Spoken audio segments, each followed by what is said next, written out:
Whakamana ngā Wai flooded though it may by the wisdom of the West, I will always be here. Long after you have flooded, our lands destroyed, our kāinga drained our heat, desecrated our wāhi tapu, and made our tūpuna raw where they lie or sit, watching over my people. As a collective of Māori researchers, planners and environmental kaitiaki, we are exploring what resilience means to us. Are the government's resource management reforms fit for our purpose? And if not, then what? Building on the blueprints of our tipuna, what can we innovate? And who will help us? This wānanga brings together researchers, planners, creatives, kaitiaki and whānau to share experiences, tools and ideas about holistic and te tiriti-centric governance of Te Taiao. Well, we're very privileged to be hosted here on Whakamana ngā Wai in Reparoa. Lara and I have been having conversations about relationships between tangata whenua and tangata tiriti for the last 5 or so years. So this wānanga is about people in a place learning together so that we might be in a relationship that actually enact the hope, the vision, the invitation that is there. Yeah, so we were privileged during the wānanga to go and visit a place, Orake Korako. That place is significant for Ngāti Tahu Ngāti Whāo because it's the birthplace and the origin place of Tahu Matua. And so just to be in that place, to experience it, was amazing. You stepped out of your contemporary 9-to-5 realities and into this new world for a time. And then only to be reminded by the kaumatua that actually this is our land, but we don't actually own that anymore. You know, it belongs to us, but this has been leased to us. And so once again, you're back into that, the mamai. The landscape here is totally different to when I used to come out as a young boy with my father. I can look out over the Waikato River and the bund they built to stop the rising waters flooding this particular marae because of over-extraction of the geothermal from this area. That has killed off all the natural geothermal systems that as a boy I used to be play in, bathe in and interact with. He mama, what a waste of the natural interaction we had with the term they now call natural biodiversity. The environment Te Taiao needs is not environmental management as it's often been talked about, but it needs people management. Aotearoa needs a resource management system that cares for Papatūānuku and the well-being of Te Taiao and people and place. This is more than a once-in-a-lifetime opportunity for us to get the system right. It is 180 years overdue. Our collective will take what we have learned from this wānanga, it will infuse our research and we will keep striving forwards with this mahi. This is resilience and resistance in practice. I am a hopeless optimist about what the future may bring. We have dynamic people coming, and we have our kaumatua and our Pākeke and others coming through, and we're recognising that we all have a role. So it's aha ko ngā policies, ngā legislations, it's always the people and the folks who implement and are doing it where the change will occur. And being at this wānanga, I have high optimism that if we can have more people like this at this wānanga, then we have a good future ahead of us.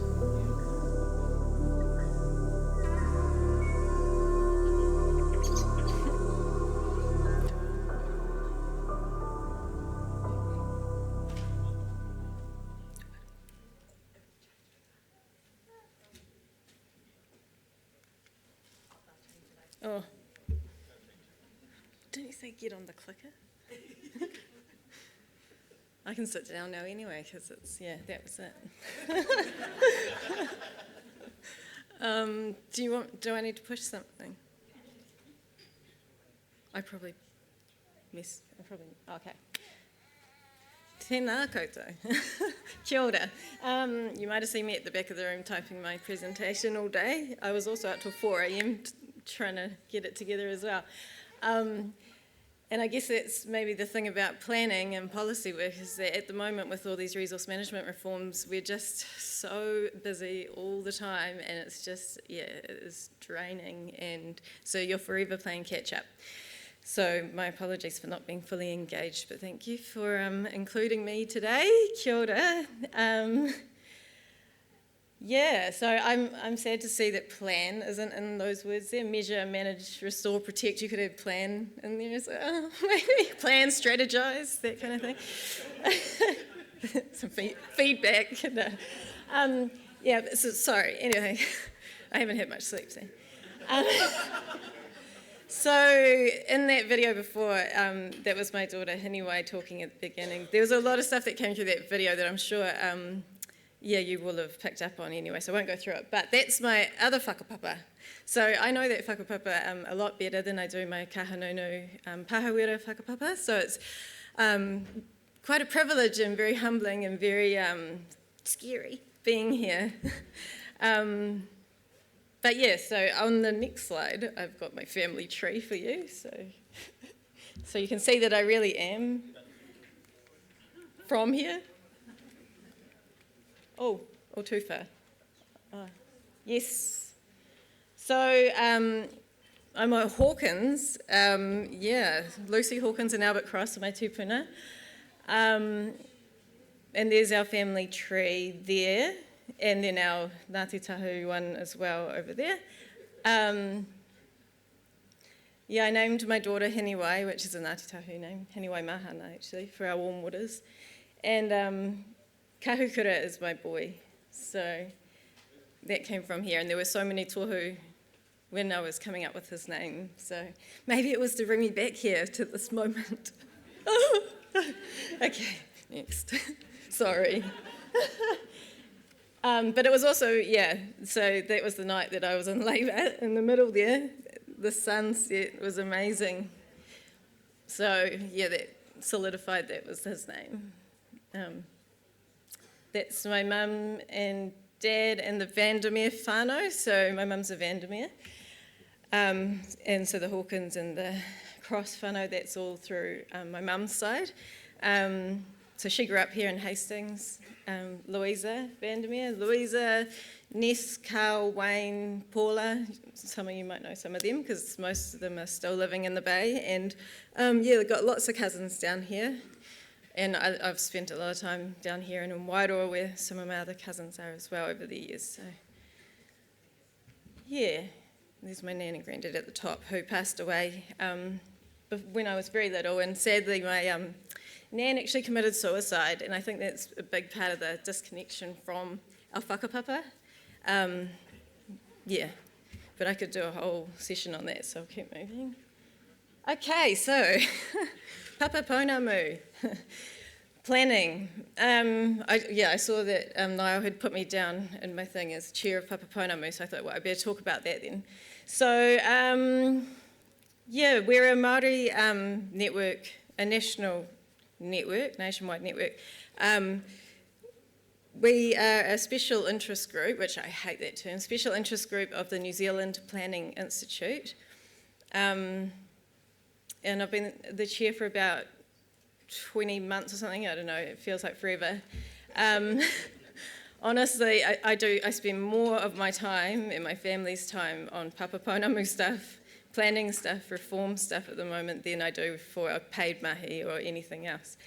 So, but that's why it's so important, I guess. And there is a great network of people, and we're just trying to run a whole lot of wānanga and sessions online mostly, just because we've got no money, we're not funded. So we do a lot of our stuff online, and I find that since COVID, everyone knows how to use the internet and online meetings and stuff now, probably better than I do, because I still fuck it up sometimes.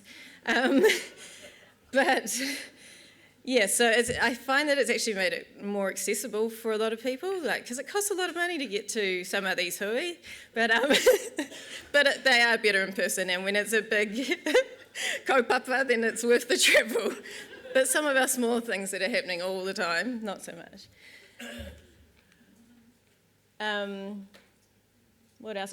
So that picture of Papatuanuku in Ranginui, that's representing that we work across the whole of Aotearoa, so Papatuanuku scale we call it, and obviously balanced by Ranginui as well. And that's what planning is all about, and we've heard a lot today about systems change and systems thinking, and that's the beauty of Te Ao Māori, and the way that we think is that it's holistic and it is whole systems, and it just is sensible, it makes sense.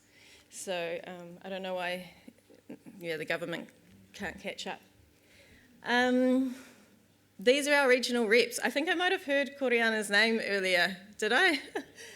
So that's her. She is the rep here. And Hine Takoha, she's based up in Wairoa. So there's a little bit of information about them there. I just thought, in case any of you want to join the network, it's obviously free, and we're mostly on LinkedIn, so that's kind of where I put most of the pānui and stuff out. So if you want to join us, there is a website, Papapaunamu, it's under the New Zealand Planning Institute, but the system is all clunky and we often don't get the registration. So go to LinkedIn, find us on there, and get in touch that way. And at the moment we're running heaps of wānanga workshops, information sharing, and often with the agencies, the ministries from the Crown that are doing the reform, the bill, whatever it is. Tomorrow we've got a regulatory standards bill workshop for 2 hours, and helping to draft submissions on that. So register online and join us, it would be really good. So I was thinking, so what is planning, right? It can be a whole lot of things. I didn't go to university and do planning. I did go to university, I did geography and environmental management, because I didn't know about councils or ministries or government, not until I'd finished university with my geography degree. And and then I was looking for work, and I was offered some through my mum's friend, and ended up at this Auckland council. And that's how I learned about councils and planning, and how decisions are made that affect all of our lives. It's never been a topic of conversation at our dinner table, So it was a big learning curve, but there's so much more to planning as well. And of course we've always been planners and thinkers and doers. So there's just some examples, like the iwi management plans, is planning, scheduling our sites like we heard about earlier today. That's in a regional district plans. They get protected in there, or not protected if they're not in there.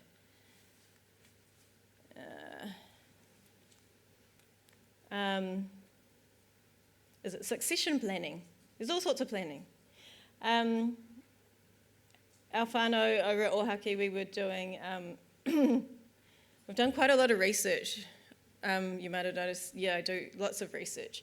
And I think it's because naturally I'm just I love to observe things and learn, I guess, and absorb information and share that with people and make sure that the people that need the information get the information. So we've been doing a lot of research and trying to really take back, I guess, our control and on our land, because our whenua was taken, like you saw in the video at the start, I think. It was taken for the hydro dam, and then we got shifted up the road to here on the Waikato River, but further up. And then it was taken again, the government tried to take it for geothermal power station. We managed to hold on to it this time, our land and the ownership, but we had to lease it out. That was the compromise. So it wasn't totally taken, but it was built on, developed. They sucked all the geothermal out. Our ngāwhā all disappeared.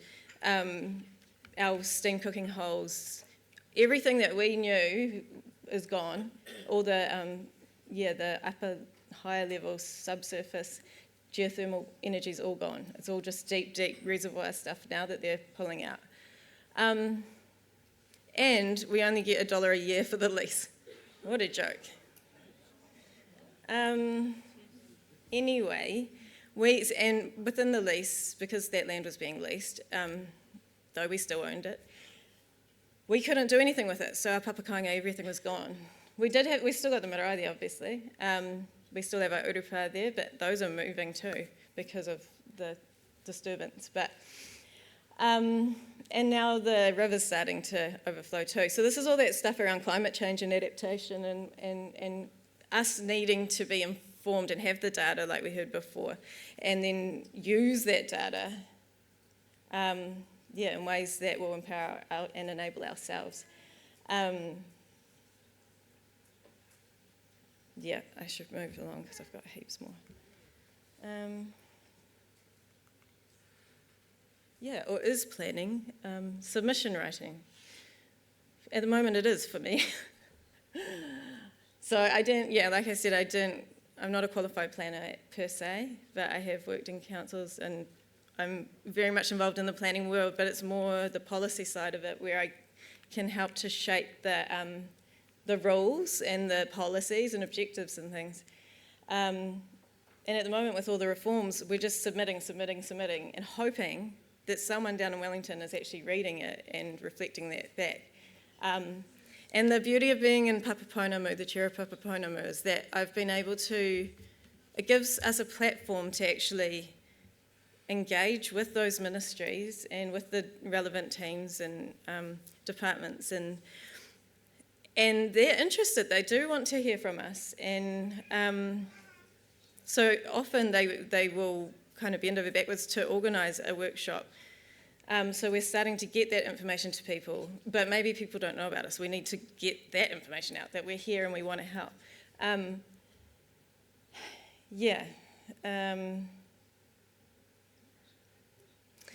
It is a real concern at the moment, I guess, with this last lot of reforms and what's happening. But I will talk in a minute about some of the things we've tried to do to intervene in that and try and see the positive side. But as part of the research from earlier on in the video, through the Resilience Challenge, what was I going to say? We were looking at Māori resistance and resilience to these reforms and to planning as a Pākehā Western system. And so we were thinking, our submissions, is that the only way we can get heard? And do we even get heard?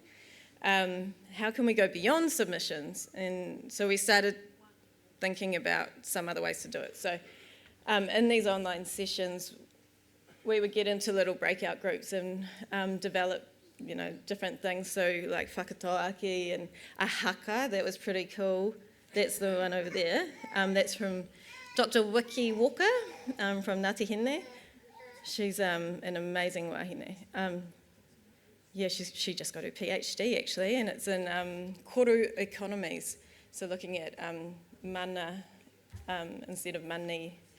It's really interesting actually, and you can get that online. Anyway, that haka was written before this latest round of reforms. And sadly and so were all these other poems and things. And that was the last set of reforms under Labour, which we still had things to complain about and say it wasn't good enough. But in hindsight now, it's like, that was so much better than, we had Te Mana o Te Wai put into policy, and we had Te Oranga o Te Tau put into policy. And things were starting to shift, and things were getting exciting, and Chair of Papaponamu would have been doing some fun stuff.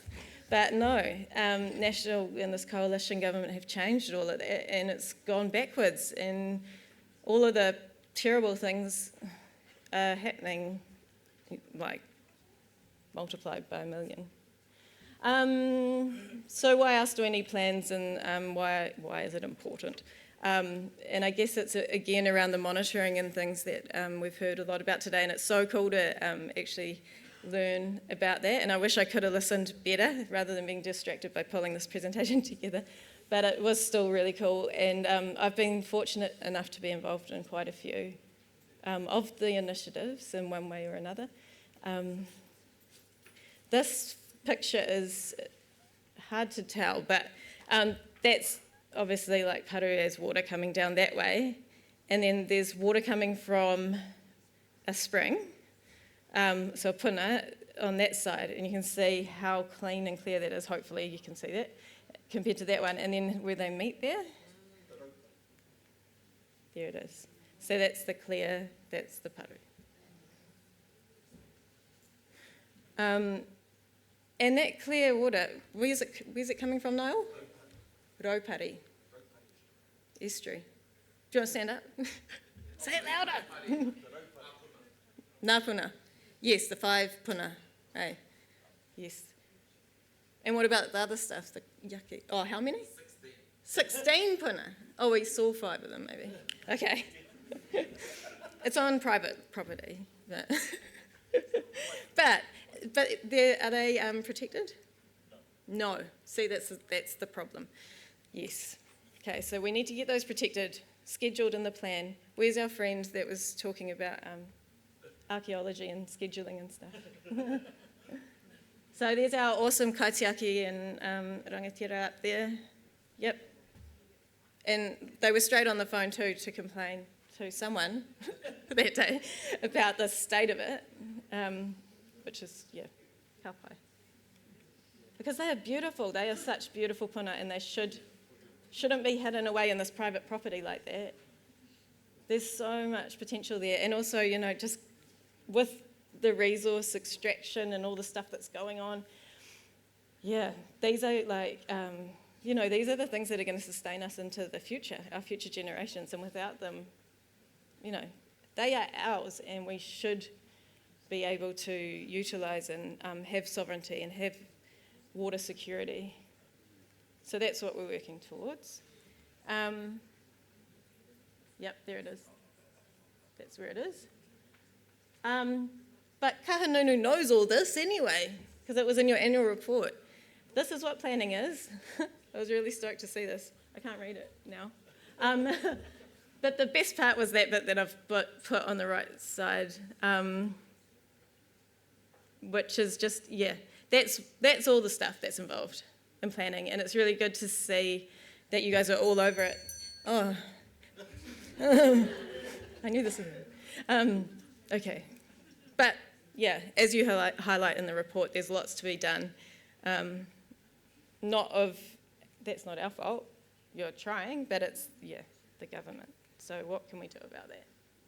So this is one of the things that we're doing, not the stuff on the right, that's something else, but that's just to show that there are synergies between the worldviews, some of the work we've done around that, and that ecosystem-based management and Western science and things like that are the minority. They can fit inside kaitiakitanga, but kaitiakitanga can't fit inside those, and only we can do that. So yeah, they need to elevate the spaces like we've heard today for us to engage and be leading that stuff. And there's a whole lot more around that, but we've been putting a toolkit together, and it's people, well, Māori see this and they get alarmed because they think, kaitiakitanga, it's not just rangatira, those 3 things, and because by saying that it's like a tick box thing. But the point of this is that we make it so easy, the government doesn't have an excuse to not engage with us. But for them to understand what those things mean, they actually have to engage to ask us, what does that mean to you? Because it's not just a one-size-fits-all. Yeah, so there's a lot more to that, don't have time. One of the big kaupapa that we're doing though, so through the fast track consents approvals bill thing, which is now an act, we realised that our rights and interests were being limited to treaty settlements that have happened, or mana whakahono-arohi iwi council partnership agreements. If you don't, and joint management agreements. And if you don't have one of those, you don't have any rights or interests, apparently. So they can do whatever they want. And that's just not, yeah, it's not okay, obviously, but what can we do about it instead of just whinge and, you know. So I thought, oh my God, let's get a huge fund, because if the government have created this, then obviously they have to fund, you know, all iwi and hapu to get one of these agreements in place. So I'm talking to the Crown about it, talking to everyone. They're all like, yeah, but oh no, we can't fund it though. No. So they only gave us a little bit of funding, but enough to do some research. So we've had a 1-year project going on, looking at how can we develop, like, not a template per se, but guidance around how to do a mana whakahōnua-arohi fast, so we fast track our mana whakahōnua-arohi so that we don't miss out, so that we get our pau in the ground and we do get our rights and interests recognised. And we know that our rights and interests are a whole of a lot more than that, okay? And it's not to minimise anybody's mana. It's about just making sure that they have no excuse to overlook us. No Western law to say, yes, you don't have one of these, so nah, we're not going to talk to you. You know, just as, yeah. I have this raru quite often, not quite often. Most people do get it, but it's not about us, diminishing ourselves. It's about taking up that space and not letting them be the cunning ones that go, there's only a handful of mana whakahōnua-arohi in the country, so let's put that in legislation as the only thing with rights and interests, and then, we can take over the whole country once and all, for once. What's that saying?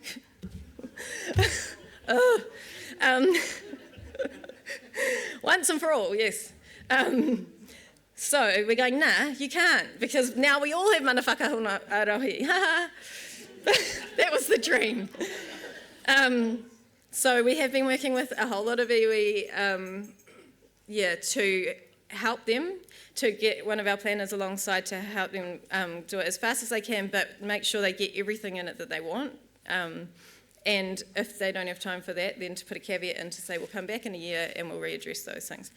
And that's probably what we'll have to do with Hawke's Bay, because the regional council is such. They're quite hard work. They're not one of the best ones, let's say that.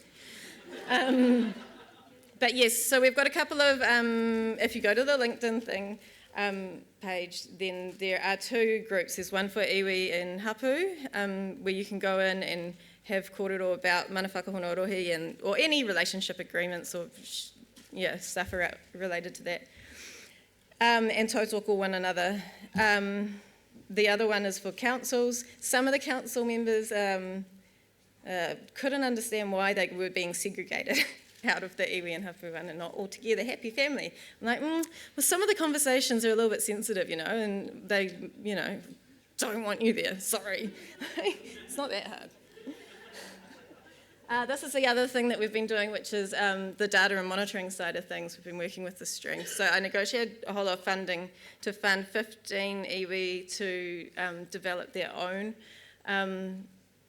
kaitiaki monitoring apps and data platforms. If you go onto the stream on Google, it's awesome. The people that started up are my friends through work. James Whetu from Tainui and his wife Amy Whetu, they're based in Ngaruahia. It's theirs and their friends, and it's because they've worked in this, because they are tight with their iwi and they know all of this stuff, they know the problems, they know where the opportunities are, all that kind of stuff. It's built for us. And so I just wanted to get it out there, because the thing I've noticed over the last few years is that a lot of us are doing monitoring, but then what? We've got this great data, but what are we doing with it? Are we influencing decisions? Are we even sharing it with our whānau, visualising it, Or do we get a fund from the Crown for a few grand, and then, which is great for mobilising us, but then what, So this is the then what. Then what? Then it finishes. Okay. But those are the 4 tools. It's really cool. And there's some other stuff. These are some really cool whakataaki that I made up. But, okay, next. You have to invite me back.